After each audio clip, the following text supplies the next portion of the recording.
देखें, आज मैं ग्रामर का टॉपिक शुरू करेंगे हम। और ग्रामर के टॉपिक में हमने शुरू करना है, सबसे पहले एक वर्ड शुरू करना है, इट। इट इट का पार्ट्स ऑफ स्पीच क्या होता है? इट का पार्ट्स ऑफ स्पीच क्या होता है? तो इट का पार्ट्स ऑफ स्पीच जो है वो चेंज होता है। It depends on the sentence. Sentence में ये हर बार जो है सेंटेंस के हिसाब से ये क्या करेगा, वेरी करेगा, बदलेगा। हम बात करें, सबसे पहले हम इट को किसके तौर पे सीखने वाले हैं? इट को हम सीखने वाले हैं इट एज अ प्रोनाउन। क्या सीखने वाले हैं? As a pronoun. और इट जब प्रोनाउन की तरह इस्तेमाल होता है, हम शुरू से सुनते आए हैं, इसका इट का मीनिंग होता है ये या वह। क्या होता है? ये या वह। इसका इस्तेमाल होता किसके लिए है? ये और वह का इस्तेमाल होता है whenever we talk of lifeless things. हम किसकी बातें करते हैं? बेजान चीज की बात करें, हम एनिमल की बात करें, और वो एनिमल जिसका जो है वो we don't know, not specific gender, जिसका हमें जेंडर स्पेसिफिक ना हो। जब हम इस एनिमल की बात करें, जब हम बर्ड की बात करें, हम प्लेस की बात करें, तो इन सिचुएशन में इट का मीनिंग होता है ये या वह। और इट जो है वो किसी तरह प्रोनाउन की तरह यहां पे इस्तेमाल हो रहा है। क्यों प्रोनाउन की तरह इस्तेमाल हो रहा है? जैसे मैंने एक सेंटेंस कहा कि आई लिव इन दिल्ली। मैं कहां रहता हूं? मैं दिल्ली में रहता हूं। अब जो नेक्स्ट सेंटेंस है, मैंने बोलना चाहिए Delhi is the capital of India. Delhi क्या है? इंडिया की कैपिटल है। तो क्या होना चाहिए यहां पर जो है, ये एक रेपिटेशन हो गया, दो लाइनें एक ही नाउन दो बार हम यूज कर रहे हैं, तो ये ग्रामेटिकल थोड़ा सा इसे फ्लॉज माना जाता है। तो इसको करेक्ट करने के लिए मैंने क्या किया, मैंने दिल्ली को दोबारा नहीं लिखा, मैंने इसकी जगह पे कौन सा वर्ड इस्तेमाल करा? इट। तो वो वर्ड प्रोनाउन होता है जो किसी नाम के बदले बोला जाए। तो Delhi is the name of a place, और इसके बदले मैंने क्या बोला? इट बोला। तो इट यहां पर क्या होगा? प्रोनाउन होगा। करेक्ट ना? तो इट यहां पर प्रोनाउन का काम करेगा। आई लिव इन दिल्ली, और दिल्ली को मैंने क्या किया? It is the capital of India, ये भारत की राजधानी है। करेक्ट ना? तो इट यहां पर क्या है? एक प्रोनाउन है। हमने ये वाला इट नहीं पढ़ना है। It is very simple. हमने इट को और बहुत ज्यादा यूजेस में पढ़ना है कि how to use it in different ways. Again, if I say I have a dog. I have a dog. मेरे पास एक डॉग है। I call the dog Patty. मैं इस डॉग को पैटी कहता हूं। तो मैंने यहां पे क्या गलती की बताई ग्रामर के हिसाब से? लैंग्वेज की ये ब्यूटी नहीं है कि I am using a noun again and again. I have to use a noun only for once. तो यहां पे मैंने क्या किया, मैंने जो है यहां पर ए डॉग यहां पे लिखा, फिर मैंने द डॉग लिख दिया। Why should I use the noun again and again? Second time वाला नाउन मैं हटाऊंगा, और मुझे इसे हटाकर मुझे कुछ ऐसा वर्ड लिखना है जो इसकी जगह काम कर जाए। तो वो कौन होगा? इट। इट की जगह मैं हिंदी लगा सकता हूं यहां पे, क्योंकि यहां पे मुझे डॉग का जेंडर पता है, वो मेल है, तो मैं हिंदी लगा सकता हूं। ध्यान रखना। करेक्ट ना? तो हम क्या करते हैं, इट का इस्तेमाल कब करते हैं? प्रोनाउन की तरह। इट का मीनिंग होता है ये या वह, और हम प्रोनाउन की तरह जब इसका इस्तेमाल करते हैं, तो इसका इस्तेमाल किस तरीके से होता है कि हम इसका इस्तेमाल ये है या वह की मीनिंग में करते हैं। और इसका इस्तेमाल जो है, नंबर वन, किस तरीके से किया जाएगा कि हम यहां पर जो है किसी पर्सन नहीं, किसी प्लेस के बदले बोलेंगे, किसी एनिमल के बदले बोलेंगे। वो चीजें जिसमें क्या होगा, वो चीजें ऐसे एनिमल जिनका जेंडर क्लियर नहीं होगा, हम उन शब्द की जगह पे क्या बोलेंगे? इट का इस्तेमाल करेंगे। बताइए, ये मेरा पेन है, क्या बोलूंगा मैं? It is my pen. ये मेरे पास एक डॉग है, और ये जो है वो एक अच्छी ब्रीड का है, तो क्या बोलूंगा? आई have a dog, it is of a good breed. ठीक है? मेरे पास एक पेन है, तो क्या होगा? I have a pen. ये पेन जो है वो पार्कर ब्रांड का है, तो क्या होगा? It is of Parker brand. तो मैं इट का इस्तेमाल कहां पे कर रहा हूं? चीजों के लिए। इट का इस्तेमाल कर रहा हूं एनिमल के लिए। इट का इस्तेमाल कर रहा हूं बर्ड के लिए। इट का इस्तेमाल कर रहा हूं उन चीजों के लिए जिसमें जान नहीं है। जान है तो वो एनिमल है, और एनिमल भी कौन से वाले एनिमल के लिए इस्तेमाल करूंगा? वो एनिमल जिनमें जो है वो क्या होगा? जिनका जेंडर डिटर्मिनेशन नहीं होगा, जिन्हें हमें स्पेसिफिकली नहीं पता होगा कि उसका जेंडर क्या है। हम उसके लिए किसका इस्तेमाल करेंगे? इट का इस्तेमाल करेंगे। But we are not learning this it. हम इस वाले इट का इस्तेमाल नहीं सीख रहे। हम इट का इस्तेमाल सीख रहे हैं कौन सा वाला? जो इट जो है वो कभी कभी क्या होता है, इट एक सब्जेक्ट की तरह आता है। किसकी तरह आता है? सब्जेक्ट की तरह। और इट का कोई मीनिंग नहीं होगा।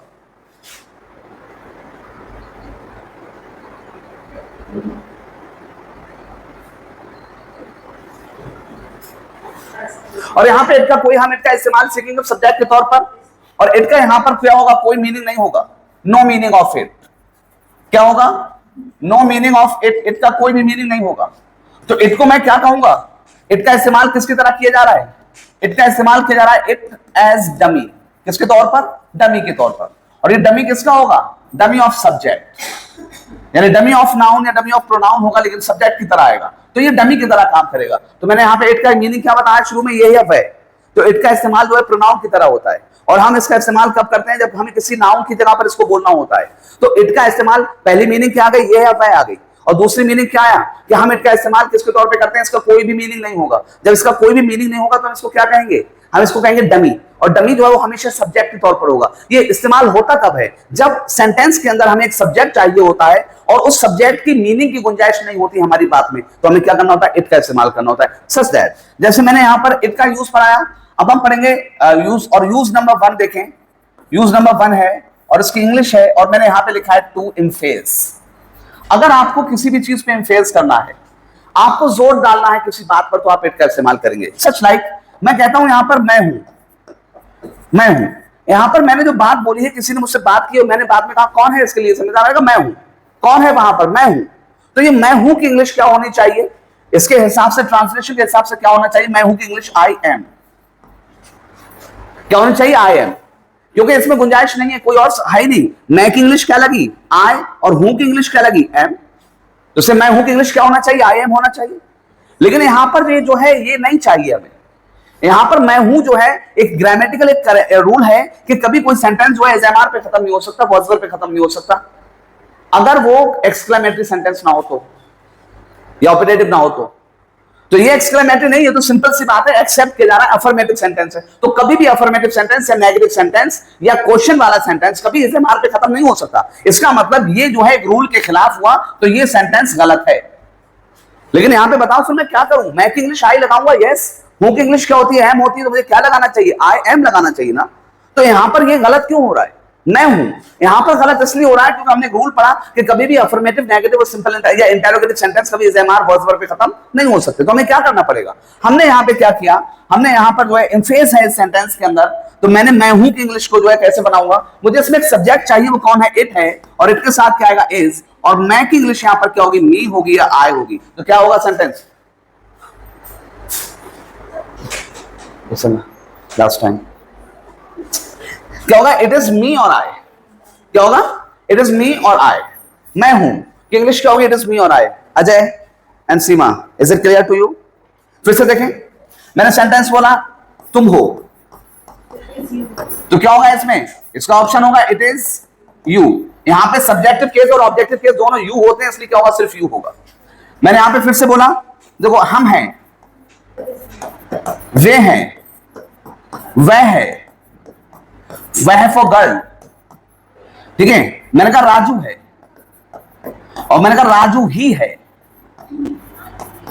मैंने कहा तुम ही हो।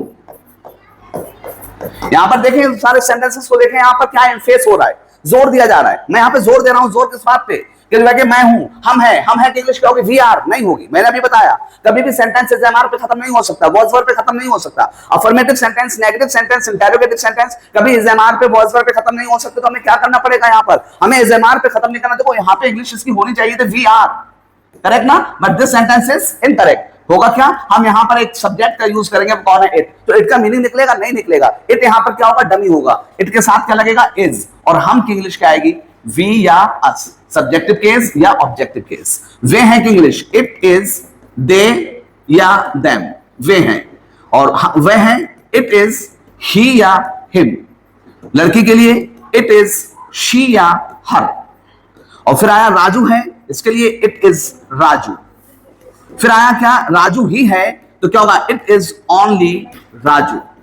फिर आया क्या है, तुम ही हो, तो क्या होगा, it is only you. And this is very nice sentence to speak also. हम इसे बोलते भी खूब सारा है। और ग्रामेटिकल जो इसका इस्तेमाल आता है वो किस तरीके से इस्तेमाल आता है, सुने। जो कॉम्पिटेटिव एग्जाम में आता है वो इस तरीके से आता है कि मैं हूं, मैंने यहां पर जो एक सेंटेंस बोला, मैं हिंदी में बोल रहा हूं, हम हिंदी में ऐसे बोलते हैं कि मैं हूं जो तुम्हारा, मैं हूं जो तुम्हारा, तुम्हारा सच्चा शुभ चिंतक है।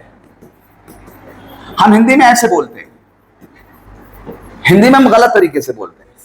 हमें ज्यादातर ऐसे बोलते हैं कि मैं हूं जो तुम्हारा सबसे अच्छा शुभ चिंतक है। तो यहां पर हमें बोलना इस तरीके से चाहिए कि मैं हूं जो तुम्हारा सबसे अच्छा शुभ चिंतक हूं। और इसीलिए इंग्लिश कैसे बनेगी इसकी, देखो मैं हूं की इंग्लिश क्या लगेगी, इट इज आई। यहां पे मैंने कहा था दो ऑप्शन है, इट इज आई और बी। कहा था मैंने दोनों ऑप्शन आ सकते हैं, सब्जेक्टिव केस और ऑब्जेक्टिव केस भी आ सकता है। तो यहाँ पे आई भी आ सकता है, मी भी आ सकता है। तो यहाँ पर जो है मैं यहाँ पे किसका इस्तेमाल नहीं कर सकता, मी का इस्तेमाल नहीं कर सकता। क्यों? क्योंकि अब मुझे जोड़ना है किससे, जो, यानी कि इस रिलेटिव प्रोनाउन से मैंने जोड़ना है। तो मैंने यहाँ पे क्या किया, मैं हूं जो, तो क्या हुआ, इट इज आई हूं। और अब इसके बाद तीन ऑप्शन है, क्या आ सकता है, इज भी आ सकता है, आर भी आ सकता है, एम भी आ सकता है। क्या तुम्हारा सबसे अच्छा जो तुम्हारा शुभ चिंतक है, तो क्या होगा, योर ट्रू वेल विशर, तुम्हारा शुभ चिंतक है कोई। तो यहां पर देखो क्वेश्चन ये है कि एग्जाम में इस तरीके से आता है, या तो क्लोज टेस्ट में देते, चार टुकड़े करके देते, या करेक्शन के लिए आ जाता है ये सेंटेंस। बताइए यहां पर ये बात सही है गलत है? क्या कहता है, it is I who is your true well wisher. बताइए, या हु आर योर, या who am your, who is your. क्योंकि हमने ज्यादातर क्या किया होता है, हु के साथ में इज को बोला होता है। दैट्स व्हाई हमारा ऑप्शन क्या पे जाता है, हु इज के साथ में। बट ये गलत है, हु इज गलत है, हु आर गलत है, और कौन सा सही होगा, सही होगा हु एम। अब इसका रूल यह है कि जब ऐसा सेंटेंस किससे जुड़ा हो, हु से या किसी भी रिलेटिव प्रोनाउन से जुड़ा हो, तो जो यहां पे वर्ब है, यहां की जो वर्ब है वो किसके हिसाब से आएगी, इस सब्जेक्ट के हिसाब से आएगी। तो आई के साथ क्या आता है, एम। सही ना? फिर से मैंने कहा देखो, इट इज ही, वह है, हु, क्या आएगा बोलो, is, am, are, ready to help. बताइए क्या मतलब हुआ, वह है जो हमेशा तैयार, जो तैयार है, मदद करने के लिए तैयार है। तो बताओ क्या आएगा, हु इज। क्यों आया इज, हु के साथ नहीं, ही की वजह से क्या आया, इज आया। तो यहां पर हमने कौन सा वर्ड सीखा, इट। इट क्या है, यहां पर एक सब्जेक्ट है। क्या इट की मीनिंग निकल रही है, कुछ नहीं। इट क्या चीज है यहां पर, इट यहां पर एक डमी है जिसका कोई भी मीनिंग नहीं निकलता है। ठीक है, तो हमने पहला रूल क्या पढ़ा, इट का हम इस्तेमाल किसके लिए करते हैं, इनफेस करने के लिए। जब भी हमें इनफेस करना होता है तो हम इट का इस्तेमाल करते हैं। इट के साथ इज आएगा, उसके बाद आई, मैं हूं की इंग्लिश क्या होगी, इट इज आई, तुम हो, इट इज यू, हम हैं, इट इज वी। अच्छा देखो मैंने दोनों ऑप्शन लिखे, इट के बाद क्या लग सकता है, इट के बाद देखो मी भी लग सकता है और आई भी। इधर देखो यहाँ पे वी और अस, दे और देम, ही और हिम। तो रूल ये बना, इट के बाद में कोई भी बी फॉर्म आएगी, यानी कि इज, एम, आर, वॉज, वर, कोई भी चीज आएगी टेंस के हिसाब से। और उसके आगे कौन सा केस आ सकता है, ऑब्जेक्टिव केस भी आ सकता है और सब्जेक्टिव केस भी आ सकता है। मी अस क्या है, ऑब्जेक्टिव केस, और वी क्या है, सब्जेक्टिव केस। तो पहला रूल हमने सीखा, तो सबसे पहला यूज हमने इट का क्या सीखा, इट का इस्तेमाल जो है, इट का इस्तेमाल हम सीखेंगे डमी के तौर पर। इट जहां पर जो है कोई भी, जहां पर क्या होता है उसका कोई भी मीनिंग नहीं होता, उससे डमी कहते हैं। एक सेंटेंस के अंदर देखो यहाँ पर जो है मैं हूं में कोई भी गुंजाइश नहीं थी, कोई और वर्ड आए, मैं हूं, मैं की इंग्लिश आई और हूं की इंग्लिश एम। लेकिन हमें आई एम वाला सेंटेंस इनकरेक्ट था, क्योंकि affirmative sentence is am are पे खत्म नहीं हो सकता। हमें यहाँ पे क्या था, एक ऑब्जेक्ट, एक सब्जेक्ट की जरूरत थी। हमने क्या किया, अपने पास से इट लगा दिया। इट क्यों लगाया, इट का अपना कोई मीनिंग नहीं निकलेगा इसके अंदर। तो क्या हो गया, it is I, it is मी का मतलब हो गया क्या, मैं हूं। फिर इसके बाद आया, मैंने बताया, मैंने अभी बताया था, इट इज के साथ में आप क्या कर सकते हो, ऑब्जेक्टिव केस भी लगा सकते हो, सब्जेक्टिव केस भी लगा सकते हो, यहाँ पे मी भी लगा सकते हो और आई भी लगा सकते हो। मैंने मैं हूं की इंग्लिश क्या बोला, इट इज मी या it is I, both are correct. लेकिन अब यहां पर जो मैंने क्या कहा, मी इनकरेक्ट होगा। क्यों? क्योंकि आगे मैं इसको जोड़ने वाला हूं, किसके साथ जोड़ने वाला हूं, एक रिलेटिव प्रोनाउन के साथ जोड़ने वाला हूं, इसलिए यहां पे ये गलत हो गया है। अब यहां पे क्या होगा, सिर्फ इट इज आई हो सकता है, not it is be. Correct.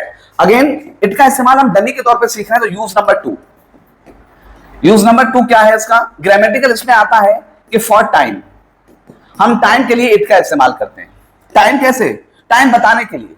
मैंने क्वेश्चन किया कि what is time by your watch, तुम्हारे घड़ी में क्या टाइम हुआ है, क्या समय हुआ है, घड़ी ने कितना टाइम बचाया है। करेक्ट। तो मैं यहां पर देखो मेरे पास ऑप्शन है 5 से, मैं कहता हूं यहां पे 6 बजाए हैं पूरे पूरे। एक होता है, हम बोलते हैं हिंदी वाले, हम बोलते हैं 6:15, 6:30 और 6:45, यानी कि 6, 6:15, 6:30, 6:40, 4:45। इसमें हमारी अपनी एक टर्मिनोलॉजी है हिंदी की, हम उसका इस्तेमाल करते हैं। 6 बजे हैं, 6:15 बजे हैं, 6:30 बजे हैं या 6:45 बजे। फिर एक तरीके से आता है, देखो मैं यहाँ पर एक और अलग तरीके से 6:05 हुए हैं, और यहाँ पे 6 बजकर, मैंने कहा 6 बजकर जो है वो 7 मिनट्स हुए हैं। यहाँ मैंने कहा 6:50 हुए हैं और 6:54 हुए हैं। यहां पर देखो सबका जो है टाइम बताने का, वैसे तो टाइम बताने का काम हम स्पोकन में तो ऐसे ही चला सकते हैं, व्हाट्स योर टाइम 6:40, काम चल गया। लेकिन ग्रामेटिकल जो है काम क्या होता है, आप जब भी टाइम को बताने का काम करेंगे तो आपको क्या करना पड़ेगा, आपको इट का इस्तेमाल करना पड़ेगा। तो आप यहां पे सब सेंटेंस में क्या बोलेंगे, इट, और इट के साथ क्या बोलेंगे, टाइम बजा है, इट इज, और इट इज कितना 6 o'clock। o'clock का मतलब ऑफ क्लॉक, पूरा पूरा।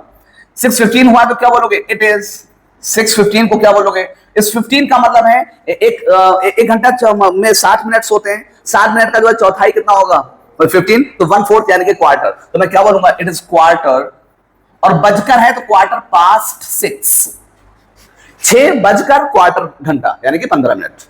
इसे क्या बोलूंगा, इट इज हाफ पास्ट, क्या बोलूंगा, इट इज हाफ पास्ट 6, 6:30 बजे। 6:45 को क्या बोलूंगा, 6:45 को, इट इज क्वार्टर, और यहां पे क्वार्टर बजा नहीं है, क्वार्टर बजकर नहीं है, क्वार्टर बजने में रह गया है, कितने बजने में, 6:45, 7 बजने में क्वार्टर 6:45, तो 6:45 को मैंने क्या लिखा, 6:45 लिखा। अच्छा फिर आया देखो ये दोनों टाइम देखो, 6 बजकर कुछ मिनट हो रहे हैं, अब सवा और साढ़े वाला नहीं चल रहा है, पौने वाला नहीं चल रहा, अब हमें बताना पड़ेगा 6:05 और 6 बजकर कितने 7 मिनट। बताओ 6:07 को मैं क्या कहूंगा, आई से इट इज कितना 7 minutes past 6, क्या मतलब वो ये 7 minutes past 6 यानी कि 6:07, करेक्ट ना, तो 6 घंटे और 7 मिनट। इसको क्या बोलूंगा मैं, इसके हिसाब से मुझे बोलना चाहिए, it is 5 minutes past 6, correct ना। लेकिन ग्रामर ने इसको इनकरेक्ट कर दिया, ग्रामर ने कहा ये इनकरेक्ट है, आप 7 के साथ मिनट्स वर्ड का इस्तेमाल कर सकते हैं, लेकिन आप 5 के साथ में मिनट्स का इस्तेमाल नहीं कर सकते, क्योंकि ये किसमें आता है, ये 5 से डिविजिबल है। जब मिनट का नंबर 5 से डिविजिबल होगा तो हमें मिनट्स वर्ड नहीं लिखना, तो यहां से मिनट्स काटो और बोलना, अब क्या बोला जाएगा, इट इज 5 past 6, लेकिन इसे कैसे बोला जाएगा, it is 7 minutes past 6। Again देखो, अब आया 6:50 का मतलब क्या है, कि 7 बजने में 10 मिनट है, क्या है 7 बजने में 10 मिनट, तो अब मैं कैसे बोलूंगा, इट इज 7, यहां पे 10 मिनट रह गए हैं, तो क्या बोलूंगा, इट इज 10 minutes to 7, क्या मतलब हुआ 7 बजने में कितने मिनट्स 10, क्या ये सही है, अरे गलत है ना, गलत है, मिनट्स नहीं आएगा ना, क्योंकि डिविजिबल बाय 5 है। देन अब मैं क्या कहूंगा, इट इज 6 minutes to 7, क्या ये सही है, ये सही है, क्योंकि यहां पर 6 minutes 5 से डिविजिबल नहीं है, और यहां पे क्या कहा मैंने, बाय योर वॉच, ध्यान रखना, टाइम इन योर वॉच नहीं होता, टाइम बाय योर वॉच होता है, करेक्ट ना। हमने दूसरा यूज सीखा क्या, हम इट का इस्तेमाल किसके लिए करते हैं, इट का इस्तेमाल करते हैं क्या बताने के लिए, टाइम बताने के लिए। यूज नंबर 3 देखें इसका, यूज नंबर 3 है जब भी हम किसकी बात करते हैं, वेदर्स एंड सीजंस की बात करते हैं, वेदर्स एंड सीजंस। आप बताएं वेदर्स और सीजंस का फर्क क्या है, वेदर और सीजन क्या होता है, वेदर बताइए। वेदर जो है वो क्या है, कि वेदर जो है वो एक दिन में हो सकता है 2 से 3 बार जो है बदल जाए वेदर, लेकिन सीजन जो है वो कुछ महीनों के लिए आता है। मैं वेदर की बात करूं, जैसे सुबह जो है धूप निकली बहुत तेज, गर्मी थी, उसके बाद बादल आए, बारिश हो गई, ठंड सी पड़ गई, उसके बाद जो है एकदम से जो है फिर धूप निकल गई और फिर जो है गर्मी हो गई, तो मौसम बदला है, this is called weather, this is called weather. और एक जो सीजन होता है, सीजन होता है कुछ पर्टिकुलर टाइम के लिए होता है, कि 2 महीने के लिए, 3 महीने के लिए, और गर्मी है तो 7-8 महीने के लिए, ठीक है। तो ये वाला जो सीजन, ये सीजन होता है। तो हम जब भी वेदर की बात करें, सीजन की बात करें, हमें इट का इस्तेमाल करना पड़ेगा। How many weathers are there, कितने वेदर्स होते हैं हम जानते हैं, 2 वेदर्स जानते हैं, और वो होता है, एक होता है हॉट और दूसरा होता है cold.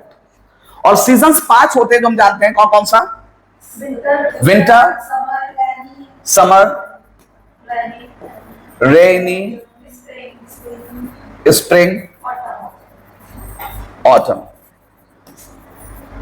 Sometimes we call it monsoon also. Right? बताइए, मैंने कहा यहां पर आज ठंड है, तो ये जो है ये है मौसम, आज ठंड है। और अभी जो है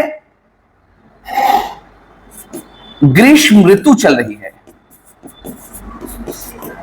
यूपी वाले हैं, हाँ यूपी वाले हैं, हिंदी तो यूं निकलेगी चाहे कोई अरबी, फारसी, इंग्लिश, हिंदी, संस्कृत कुछ भी बड़ा, बट हिंदी इज ओके ना। आज ठंड है, आज ठंड है तो क्या होगा, आज ठंड है, मैं देखो वहां we are talking about a weather, weather ये है कि ठंड है आज। जब मैं वेदर की बात करूंगा तो क्या लगाऊंगा यहां पर, it is cold today, right, it is cold today, आज ठंड है, और मैं कह रहा हूं ग्रीष्म ऋतु चल रही है, then I will say it is summer season now. कौन सा सीजन है अभी? Summer season, correct. When I talked about weather, मैंने इट का इस्तेमाल किया। जब मैंने सीजन की बात की तब मैंने इट का इस्तेमाल किया। Whenever I have to talk about weather और season, I have to use only it. Again we are coming on the next use, और यूज नंबर 4 है इसका, किसके लिए? फॉर ऑल द नेचुरल, जितने भी नेचुरल फिनोमिना है, फिनोमिना यानी कि मैं I can call it in other words happenings हैं, या जितने भी नेचुरल फिनोमिना होते हैं, अक्रेंसेस हैं, जितने भी नेचुरल फिनोमिना होते हैं उस सारे नेचुरल फिनोमिना के लिए हम क्या करते हैं? हमें यूज करना होता है किसका? इट का इस्तेमाल करना होता है। जितने भी नेचुरल फिनोमिना है, आप बताएं, मैं कहूंगा कि बारिश हो रही है, ये क्या है? नेचुरल फिनोमिना है। आज हवा चल रही है और बहुत जोर से बादल गरज रहे थे, है ना? गरज रहे थे। अंधेरा हो रहा है, अंधेरा हो रहा है, ठीक है, अंधेरा हो रहा है। एंड रिमझिम बारिश हो सकती है,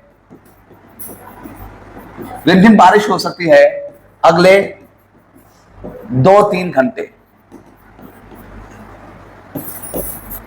सुबह बहुत सुहावनी है। इसके अलावा भी बहुत सारे नेचुरल फिनोमिना बचे हैं। बताइए, मैंने यहां पर हर जगह किसका इस्तेमाल किया? मैंने नेचुरल फिनोमिना की बात की है। जब मैंने नेचुरल फिनोमिना की बात की है, क्या मैंने यहां पे यह या वह लगाया? कहीं पर नहीं लगाया। फिर भी मैं यहां पे इट का इस्तेमाल करूंगा, because we are talking about natural happenings, जो वो चीजें हैं जो नेचुरली होती हैं। Here I am going to use what? बारिश हो रही है, मैंने पहले सबसे पहले इट लगाया बेटा, और हो रही है तो इज एम आर आएंगी, तो इट के साथ क्या लगेगा? इज। और बारिश हो रही है, it is raining, correct. Again मैंने बोला आज हवा चल रही है, तो फिर क्या लगेगा? It is blowing, it is blowing. अच्छा, हवा तेज चलती है तो हार्ड वर्ड इस्तेमाल होता है, इट इज ब्लोइंग हार्ड। बहुत जोर से बादल गरज रहे हैं, तो क्या होगा? It is thundering.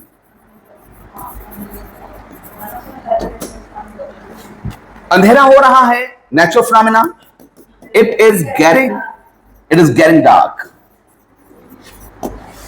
रिमझिम बारिश हो सकती है, तो क्या होगा? इट में आई am talking about a possibility here, कि हो सकती है, तो क्या होगा? इट में ड्रिजल, इट में drizzle for next 2 to 3 hours, ठीक है। एंड सुबह बहुत सुहावनी है, it is a pleasant morning. कैसी मॉर्निंग है? It is a pleasant morning. सुबह, हाँ, कहां पे? इट में ड्रिजल फॉर के तक, ड्यूरेशन की बात हो रही है, कितने घंटे तक, इसलिए हम नहीं कह रहे कि इसके बाद होगी, इससे पहले होगी, ठीक है। And again we are talking about the next use, और यूज नंबर 5, और यहां पे हम क्या सीखेंगे? इट का यूज सीखेंगे, इट फॉर एडजेक्टिव। किसके लिए? एडजेक्टिव के लिए, क्वालिटी बताने के लिए। इट के साथ प्रेजेंट में आप इज लगा सकते हो, पास्ट में वॉज लगा सकते हो, और फ्यूचर में लगा सकते हो विल बी, करेक्ट। फिर आप क्या करोगे? किसी एडजेक्टिव का इस्तेमाल करोगे। एडजेक्टिव जैसे, ये स्पोकन का बहुत ज्यादा सेंटेंस है, हम कहते हैं आसान है तो इजी हो गया, और मुश्किल है तो क्या होगा? डिफिकल्ट होगा। अगर कोई चीज पॉसिबल है तो क्या होगी? संभव है तो पॉसिबल है, और असंभव है तो इम्पॉसिबल है, करेक्ट। मैंने कहा था वो कोई चीज जो है वो मजेदार है तो कैसे होगा? इंटरेस्टिंग है, इंटरेस्टिंग है। या कोई चीज जो है वो कैसी है? ऑसम है। कोई चीज जो है वो गुड है, और कोई चीज जो है वो अच्छी नहीं है तो क्या होगा? कोई चीज जो है वो बैड है, अनप्लीजेंट है, करेक्ट, अनप्लीजेंट है। या मैं कह सकता हूं ऑकवर्ड है। या मैंने कहा ये करना तो मेरा सपना था, ख्वाब था, मेरे लिए बहुत ज्यादा अच्छी बात है, प्लेजर है, या मेरा ड्रीम है, मेरा सपना है, ठीक है। मैंने कहा कि जो है कि ये जो है वो his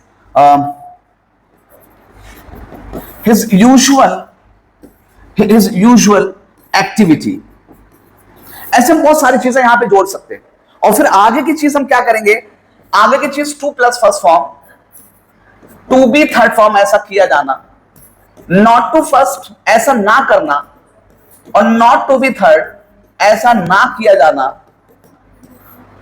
बीइंग ऐसा होना, हैविंग ऐसा रखना। सुने, टू फर्स्ट ये एक्टिव है, कुछ करना, टू बी थर्ड कुछ किया जाना, नॉट टू फर्स्ट कुछ ना करना, नॉट टू बी थर्ड कुछ ना किया जाना। करेक्ट। मैंने यहां पे कहा बताइए, ये मेरा प्लेजर है तुमसे मिलना, कैसे बोलोगे? मेरा प्लेजर है तुमसे मिलना, तो क्या हो जाएगा? It is my pleasure. क्या होगा? It is my pleasure to meet you.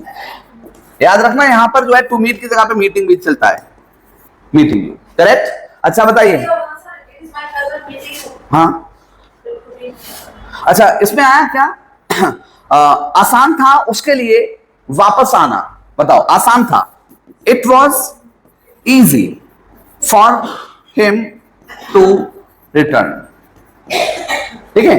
अच्छा, ये मेरा पैशन था, इट वॉज माई पैशन। मैंने यहां पे दो वर्ड लिखे, it was my passion, it was my passion to invite, और यहां पे कहा मैंने टू बी इनवाइटेड। बताइए क्या मीनिंग हुआ इसका? It was my passion to invite और it was my passion to be invited. ये मेरा पैशन था जुनून लेवल पर कि मैं लोगों को इनवाइट करूं, तो क्या होगा? It was my passion to invite. और मेरा ये पैशन था कि लोग मुझे इनवाइट करें, तो क्या होगा? It was my passion to be invited. Correct. एक एक्टिव हो गया, एक पैसिव हो गया।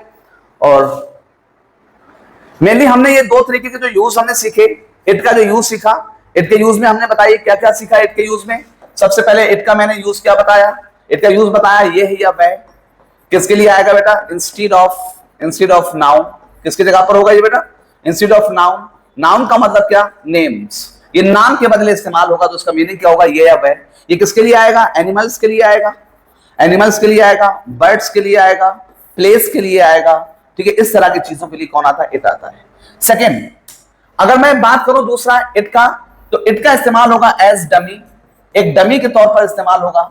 और जब डमी के तौर पर इसका हम इस्तेमाल करेंगे तो क्या होगा बताइए?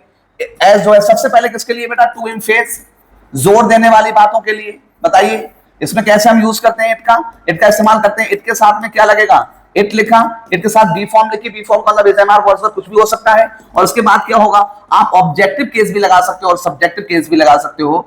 यहां पे इट इज मी भी चलेगा और आई भी चलेगा। करेक्ट। और दूसरा यूज हमने इसका ये सीखा कि इट के बाद में बी फॉर्म आएगी और उसके बाद में जो है सिर्फ सब्जेक्टिव केस आएगा अगर आगे क्या है? हु है या व्हाट है। और इसके बाद वाली जो हेल्पिंग वर्ब होगी या वर्ब होगी वो किसके हिसाब से आएगी? वो जो है इस सब्जेक्ट के हिसाब से आती है। दूसरा रूल हमने ये सीखा।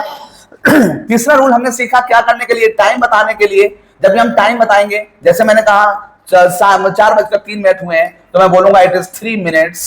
क्या बोलूंगा? It is 3 minutes past 4। यानी कि टाइम बताने के लिए हम इसका इस्तेमाल करते हैं। एक हम इसका इस्तेमाल करते हैं टाइम बताने के लिए, दूसरा हम इसका इस्तेमाल करते हैं वेदर्स एंड सीजन्स के लिए। किसका इस्तेमाल करते हैं? वेदर्स एंड सीजन्स के लिए इस्तेमाल करते हैं। जैसे मैंने कहा it will be hot tomorrow, और कल जो है ना बड़ी खतरनाक वाली गर्मी पड़ने वाली है। It will be hot tomorrow. I am talking about weather here. और again I am talking that कि अगर मैं वेदर और सीजन के अलावा if I am talking about जितने भी नेचुरल हैपनिंग्स हैं, जितने भी नेचुरल फिनोमेना हैं, इन सारे नेचुरल फिनोमेना को बताने के लिए हम इस्तेमाल करते हैं। Such like that if I से it is getting dark, I'm talking about a natural phenomena that happens regularly जो होता है, and that it is getting dark, अंधेरा हो रहा है, या it is nice weather. Okay, again एक और हम इसका इस्तेमाल करते हैं, और वो इस्तेमाल इसका किसकी तरह होता है? क्वालिटी बताने के लिए हम इस्तेमाल करते हैं। जब भी हमें क्वालिटी बतानी होती है, एक एग्जांपल है it is fantastic, ये बहुत ही शानदार है। It is fantastic going there, वहां जाना बहुत ही फैंटास्टिक है। And this kind of sentence यहां पे इट का। तो हमने इट का जो यूज सीखा, इट का यूज हमने जो सीखा वो इतना सारा हमने सीखा। इट को हम सबसे पहले प्रोनाउन की तरह इस्तेमाल करते हैं, जो नाउन के बदले बोला जाता है, इन चीजों के लिए आता है। इट यहाँ पे डमी की तरह जो आता है, जिसका इट का कोई मीनिंग नहीं निकलता, वो इन सारी चीजों के लिए आता है। किसके लिए आता है? नंबर 1 इन्फेस करने के लिए, टाइम बताने के लिए, वेदर एंड सीजन्स बताने के लिए, नेचुरल फिनोमेना बताने के लिए, लास्ट क्वालिटी बताने के लिए कि कोई ऐसा काम कर सकता है।